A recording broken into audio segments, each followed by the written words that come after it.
Hello friends, welcome to smile talk paramedical channel.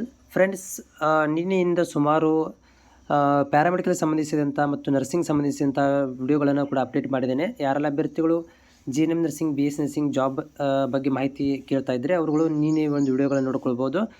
ಜೊತೆಗೆ ಈ ವಿಡಿಯೋದಲ್ಲಿ ಏನು ಮಾಹಿತಿ ಕೊಡ್ತಾ ಇದೆ ಅಂತಂದರೆ, ಏನು ಕರ್ನಾಟಕ ರಾಜ್ಯಪತ್ರದಿಂದ ಬಿಡುಗಡೆಯಾಗಿರುವಂಥದ್ದು 31ನೇ ತಾರೀಕಿಗೆ ಹೋದ ತಿಂಗಳು ಏನು ರಿಲೀಸ್ ಆಗಿತ್ತು. ಈ ಒಂದು ಏನಪ್ಪ ಅಂದರೆ ಗೆಜೆಟ್ ನೋಟಿಫಿಕೇಷನ್ ಅಂತ ಕರಿತೀವಿ. ಸೊ ಇದರಲ್ಲಿ ಗೆಜೆಟ್ ನೋಟಿಫಿಕೇಷನ್ದಲ್ಲಿ ಮುಂದೆ ಬರುವಂತಹ ಸುಮಾರು ಹುದ್ದೆಗಳನ್ನು ಇಲ್ಲಿ ಮೆನ್ಷನ್ ಮಾಡಲಾಗಿದೆ. ಸ್ಪೆಷಲಿ ನಮ್ಮ ಪ್ಯಾರಾಮೆಡಿಕಲ್ ನರ್ಸಿಂಗ್ ಹುದ್ದೆಗಳನ್ನು ಕೂಡ ಇಲ್ಲಿ ಸುಮಾರು ಕೊಟ್ಟಿರುವಂಥದ್ದು. ಮುಂದಿನ ದಿನಗಳಲ್ಲಿ ಇದಕ್ಕೆ ನಿಮಗೆ ಪ್ರಾಫಿಟೇಬಲ್ ಆಗುತ್ತೆ. ಇಲ್ಲಿ ಫಾರ್ಮಸಿಸ್ಟ್ ಹುದ್ದೆಗಳನ್ನು ಕೂಡ ಕೊಡಲಾಗಿದೆ. ಓಕೆ, ಸೊ ಆಮೇಲೆ ಬೇರೆ ಬೇರೆ ಹುದ್ದೆಗಳನ್ನು ಕೂಡ ಇಲ್ಲಿ ಮೆನ್ಷನ್ ಮಾಡಿದ್ದಾರೆ. ಇದು ಒಂದು ಡೈರೆಕ್ಟ್ ರಿಕ್ರೂಟ್ಮೆಂಟ್ ಇದೆ ಮತ್ತು ಪ್ರಮೋಷನ್ ಮೇಲೆ ಹುದ್ದೆಗಳನ್ನು ಕೂಡ ಇಲ್ಲಿ ಕೊಡಲಾಗಿದೆ. ಅಂದರೆ ಒಂದಷ್ಟುಗಳನ್ನು ಪ್ರಮೋಷನ್ ಮೇಲೆ ತೊಗೊಳ್ರಿ, ಒಂದಷ್ಟುಗಳನ್ನು ಏನು ಮಾಡಿ ಅಂತಂದರೆ ಡೈರೆಕ್ಟ್ ರಿಕ್ರೂಟ್ಮೆಂಟ್ ಮಾಡಿಕೊಂಡು, ಅಂದರೆ ಎಂಟ್ರೆನ್ಸ್ ಎಕ್ಸಾಮ್ ಮುಖಾಂತರನೋ ಅಥವಾ ಬೇರೆ ವಿವಿಧ ಯಾವ್ದಾರು ಒಂದು ಇದರ ಮುಖಾಂತರನೋ ಮುಖಾಂತರ ಭರ್ತಿ ಮಾಡ್ಕೊಳ್ರಿ ಅಂತ ಹೇಳಿದ್ದಾರೆ. ಈ ವಿಡಿಯೋದಲ್ಲಿ ನೀವು ನೋಡ್ತಾ ಇದ್ದೀರಿ ಡಯಾಲಿಸಿಸ್ ಟೆಕ್ನಿಷಿಯನ್, ಹೀಮೋ ಡಯಾಲಿಸಿಸ್ ಟೆಕ್ನಿಷಿಯನ್ ಅಂತ ಕರಿತೀವಿ.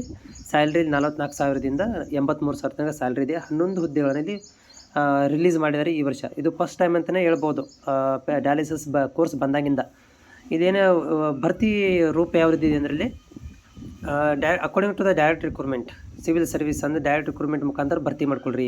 ಆದರ್ ಇಟ್ ಈಸ್ ಕಾಂಪಿಟೇಷನ್ ಎಕ್ಸಾಮು ಅಥವಾ ನೀವು ಯಾವ ಬೇಸಸ್ ಮೇಲೆ ಮಾಡ್ತೀರಿ ಅದರ ಮೇಲೆ, ಅಂದರೆ ಉದಾಹರಣೆಗೆ KPSC, ಓಕೆ, ಆಮೇಲೆ SHFW ಅವರುಗಳ ಮುಖಾಂತರ ನೀವು ಭರ್ತಿ ಮಾಡ್ಕೊಳ್ರಿ. ಬಟ್ ಏನಂದರೆ ಡೈರೆಕ್ಟ್ ರಿಕ್ರೂಟ್ಮೆಂಟ್ ಮಾಡ್ಕೊಳ್ರಿ ಅಂತ ಹೇಳಿದ್ದಾರೆ. ಸೊ ಇಲ್ಲಿ ನೆಕ್ಸ್ಟ್ ಏನಂತಂದರೆ ಕ್ವಾಲಿಫಿಕೇಷನ್ ಇಂಪಾರ್ಟೆಂಟ್ ಇದೆ. ಇಲ್ಲಿ ಒಂದು ಡಿಗ್ರಿ ಇನ್ ಡಯಾಲಿಸಿಸ್ ಕೋರ್ಸ್ ಆಗಿರಬೇಕು, ಡಿಗ್ರಿ ಒಳಗಡೆ ಡಯಾಲಿಸಿಸ್ ಕೋರ್ಸ್ ಆಗಿರಬೇಕು. ಅಥವಾ ಇನ್ನೊಂದು ಆಪ್ಷನ್ ಕೊಟ್ಟಿರುವಂಥದ್ದು ನಮ್ಮ ಪ್ಯಾರಾಮೆಡಿಕಲ್ಗೆ ಇಲ್ಲಿ ನೋಡ್ತಾ ಇದ್ದೀರಿ.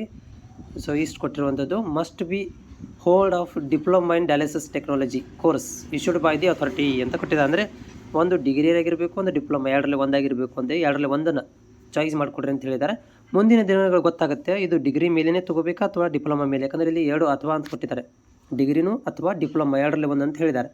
ಬಟ್ ರಿಕ್ರೂಟ್ಮೆಂಟ್ ಮಾಡ್ಕೊಳ್ಳೋರು ಇಲ್ಲಿದ್ದಾರಲ್ಲ ಇವರು, okay, civil service direct recruitment, ಅದು ಅಂದರೆ KPSC ಮುಖಾಂತರ ಭರ್ತಿ ಮಾಡ್ಕೊಳ್ಳೋದಾಗಿರ್ಬೋದು, ಅಥವಾ ಸಿವಿಲ್ ಸರ್ವಿಸ್ ಏನು ಒಂದು ಪ್ರತಿ ವರ್ಷ ಗೌರ್ಮೆಂಟ್ ಜಾಬ್ಗಳನ್ನು ರಿಲೀಸ್ ಮಾಡ್ತಾರೆ ಅಂಥ ಒಂದು ಅಥಾರಿಟಿಗಳು ಯಾವ ರೀತಿಯಾಗಿ ಈ ಒಂದು ಡಯಾಲಿಸಿಸ್ ಟೆಕ್ನಿಷಿಯನ್ಗಳನ್ನು ಡಿಗ್ರಿ ಎಕ್ಸ್ಪೀರಿಯನ್ಸ್ ಕೇಳ್ತಾರೆ ಅನ್ನೋದನ್ನು ಕಾದು ನೋಡಬೇಕು.